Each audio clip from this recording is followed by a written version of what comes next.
We've all been here. You want to take a big trip, but you're so overwhelmed with information and decisions you don't know where to begin. Enter the Afar Travel Advisory Council, a group of travel experts ready to help you take your travels from dream to reality.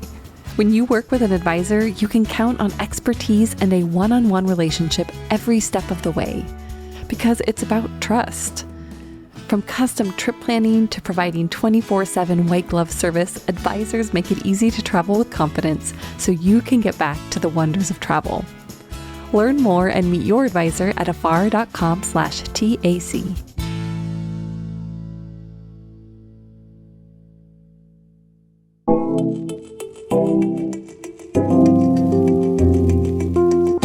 It can be so easy to travel, relatively speaking. But it's not always easy to understand the impact of our travels on the place or places that we're visiting. How does the local community feel about tourism? Who's benefiting from our visit? Well, today we're going to journey to a place that's figured out how to do tourism right. I'm Aislinn Green, Associate Director of Podcasts at Afar, and this is Unpacked, the podcast that unpacks a tricky topic in travel every week.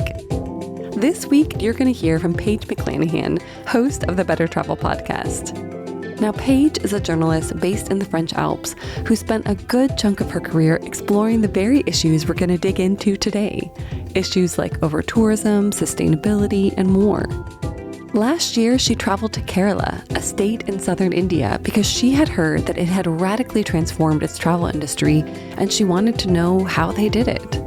Her story is part travelogue, the kind that makes you want to buy a ticket and immediately get on a plane, and part how-to guide for building a better travel world.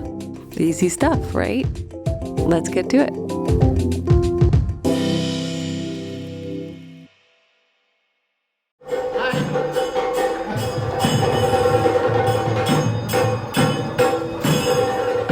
Welcome to the inner sanctum of a Hindu temple in Vaikom, a small city in the state of Kerala. I'm here on the southwest coast of India, near the country's southern tip. This temple, which we'll return to later in the episode, is just one of the many sites that attract visitors to Kerala, a region known for its lagoons, sandy beaches, cultural traditions, and a cuisine so rich and fragrant, I feel I can taste it even now. For all of these reasons and more, Kerala, which is known as God's own country, attracts travelers from all over the world. In 2019, 16 million travelers visited the state. That's more than the number of people who visited Denmark or Iceland or even New Zealand in the same year. Kerala isn't a big place. It's about half the size of South Carolina, but it has a population of 34 million. That's roughly the population of California. And tourism here is big business. It accounts for more than 10% of the state's GDP. But until recently, tourism wasn't working for many of the people who live here. I'm a travel journalist, and I've come to Kerala because I've heard that over the past 15 years or so, the state has radically overhauled its tourism industry. I've reported on problems and damages associated with travel in places like Pompeii, Barcelona, Hawaii, and in my own backyard in the French Alps. But here in Kerala, I've been told, they're getting tourism right. They've figured out a way to make the industry work for visitors and for residents. So I've flown all the way from my home in France to come and see for myself.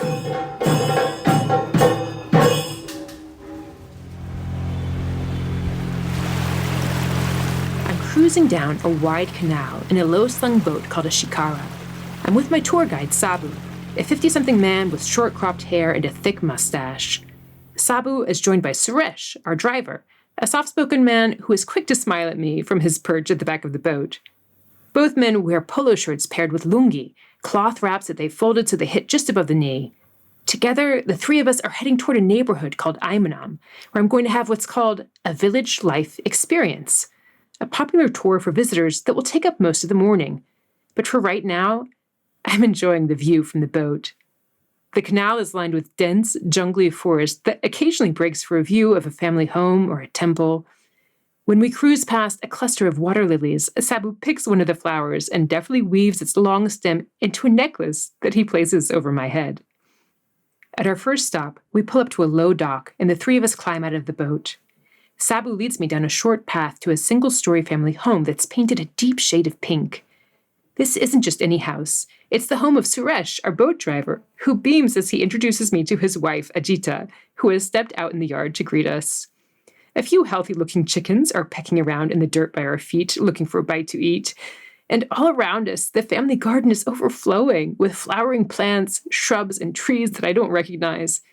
But Sabu starts to show me around, plucking leaves, crunching them in his fingers, then holding them up to my nose for a sniff. Wow, what is that smell? Nutmeg plants. Nutmeg plant.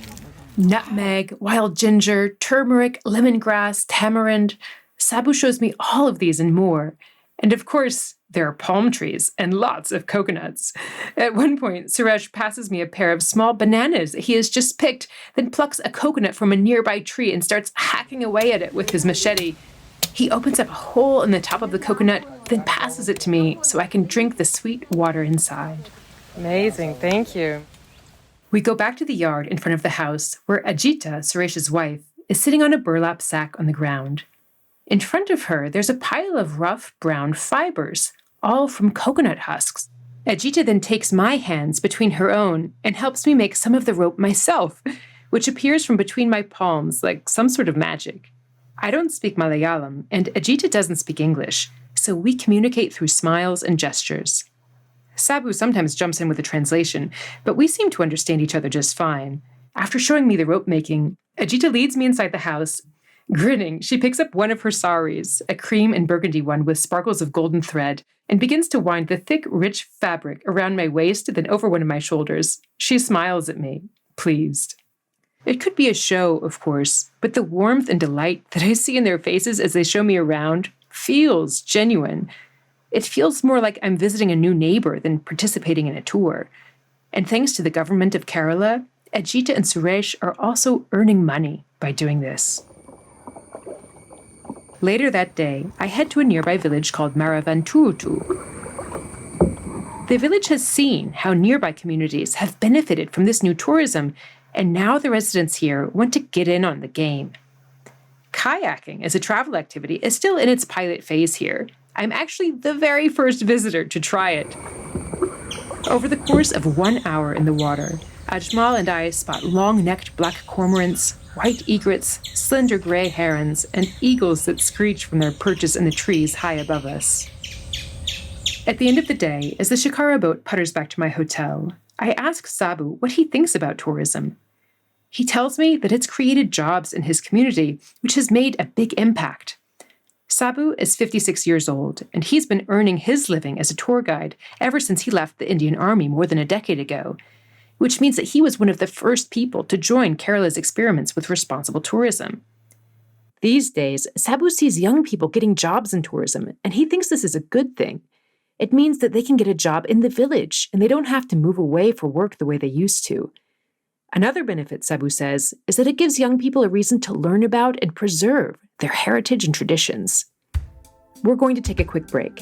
When we're back, we'll explore the events that changed Kerala's tourism industry for the better, and we'll meet the man who led the charge.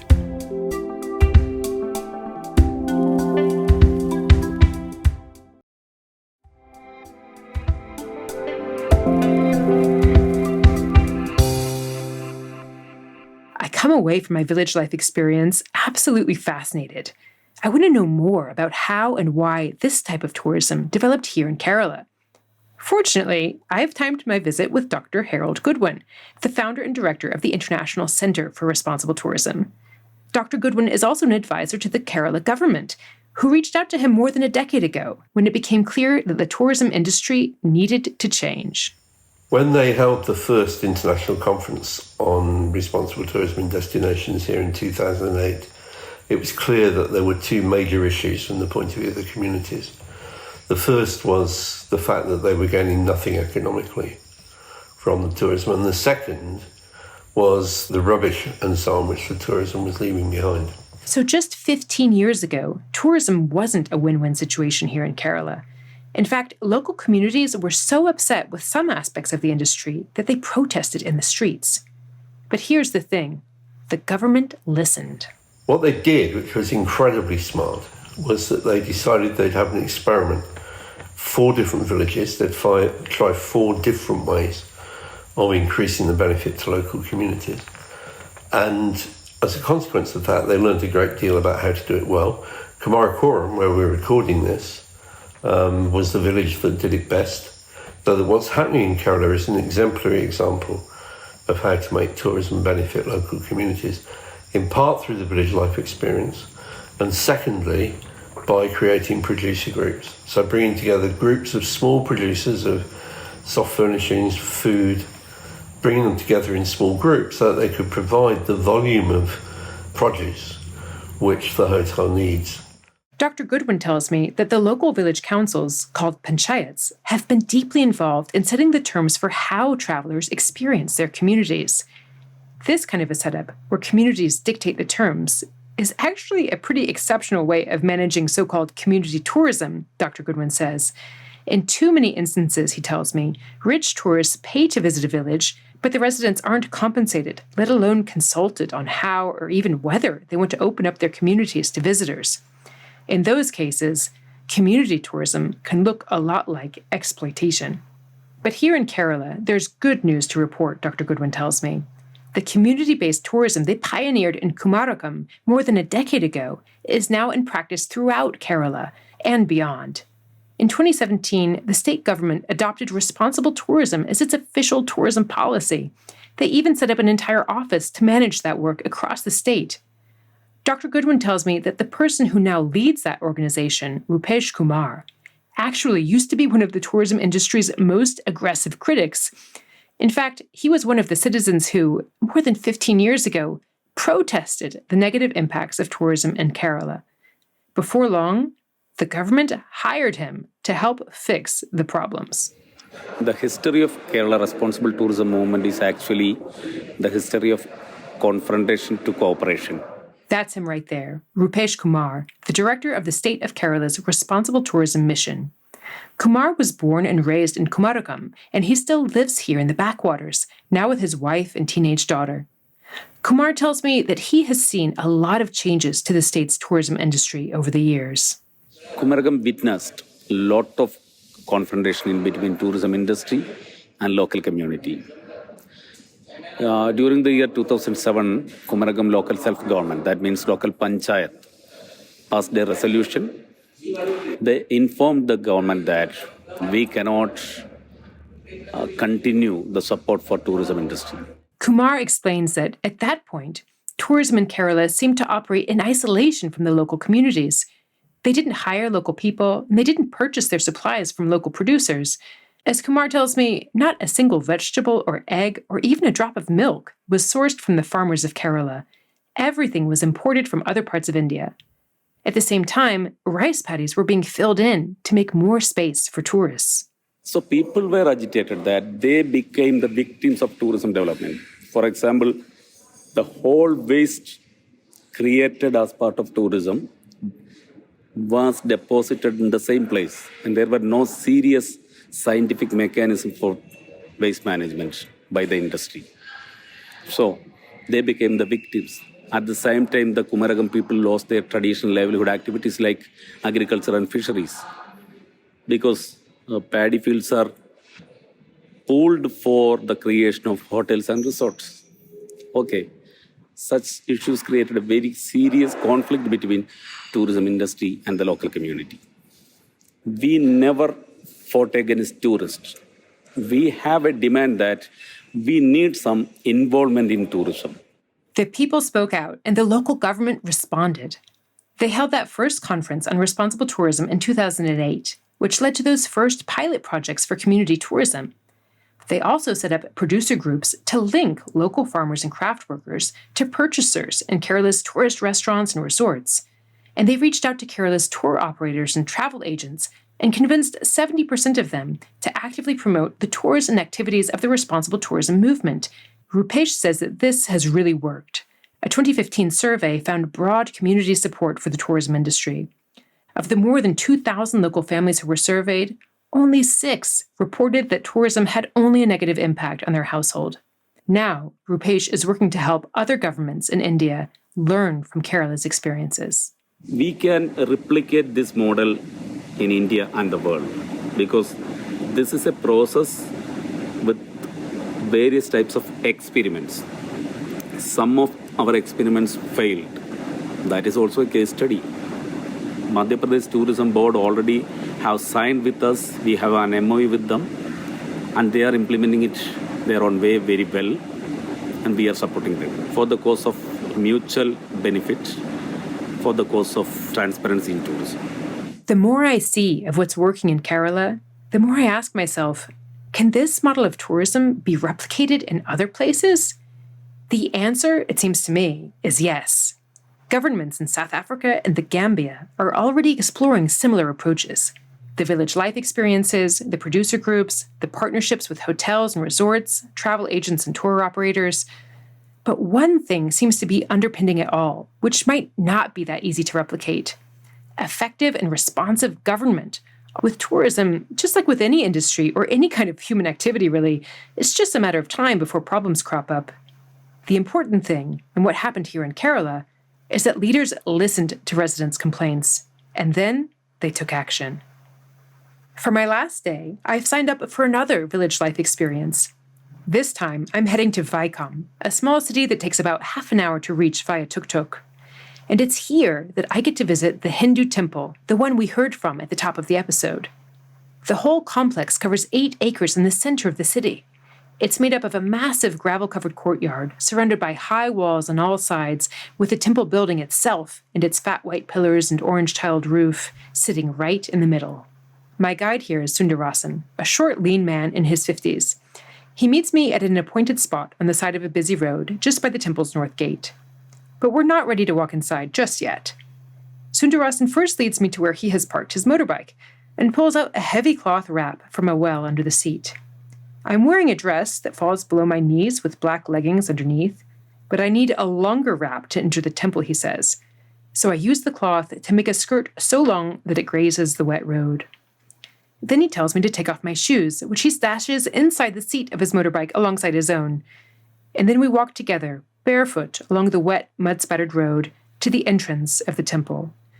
Inside, a paved walkway leads across a broad, sand-covered yard and toward the temple itself. Clusters of people are hurrying along in the rain, which is falling heavily. Sundarasan tells me that I'm not allowed to take photos or videos inside, but he says a discreet audio recording is not a problem. So I turn on the recorder and keep it running as we step through the temple's grand entrance hall.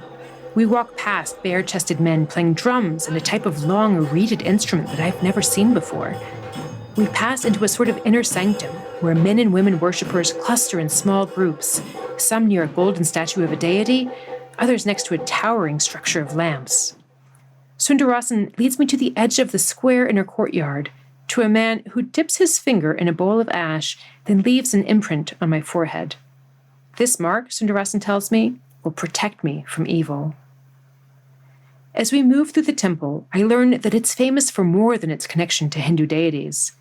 Back in the 1920s, the temple was the site of a nonviolent protest that lasted for 603 days. That's more than a year and a half. Sundarasan tells me that the protesters were demanding the protection of basic rights, regardless of one's caste, because 100 years ago, many residents here suffered severe discrimination. The lower class were not allowed to enter temple, worship God, or even get educated, or even were not permitted to walk through the public roads of Kerala. So, against this, under the leadership of some spiritual leaders, an agitation, a non-violence agitation, that means satyagraha. Satyagraha is a mode of agitation based on non-violence. They succeeded in attaining freedom to use this road for all men, irrespective of caste, color, or race. That was the first agitation in Kerala against human discrimination. It strikes me that the people of Kerala are ready to speak out when they see problems and abuses in the tourism industry and otherwise, and they stand their ground. That kind of action can make a real difference, and it can change people's lives for the better. I believe that Kerala can offer an important lesson to tourist destinations around the world, including the French village that I call home. As Sundarasan and I make our way toward the exit, I take a final moment to absorb the sounds and scents of the temple and the lessons of Kerala, a part of the world that I'm sure will stay with me long after I return home. And that's it for this episode. Thanks so much, Paige. To learn more about Kerala's tourism initiatives, including the village life experiences that Paige participated in, visit keralatourism.org. And to hear more from Paige, you can follow her on the Better Travel podcast, wherever you listen to podcasts, or on her website, PaigeMcClanahan.com. As usual, we'll link to it all in our show notes. Ready for more unpacking? Visit Afar.com and be sure to follow us on Instagram and Twitter. The magazine is at Afar Media. If you enjoyed today's exploration, I hope you'll come back for more great stories. Subscribing makes this easy. You can find Unpacked on Apple Podcasts, Spotify, or your favorite podcast platform. And be sure to rate and review the show. It helps other travelers find it. This season, we also want to hear from you. Is there a travel dilemma, trend, or topic you'd like us to explore? Drop us a line at afar.com/feedback or email us at unpackedafar.com. This has been Unpacked, a production of Afar Media. The podcast is produced by Aislinn Green and Nikki Galteland. Music composition by Chris Collin. And remember, the world is complicated. We're here to help you unpack it.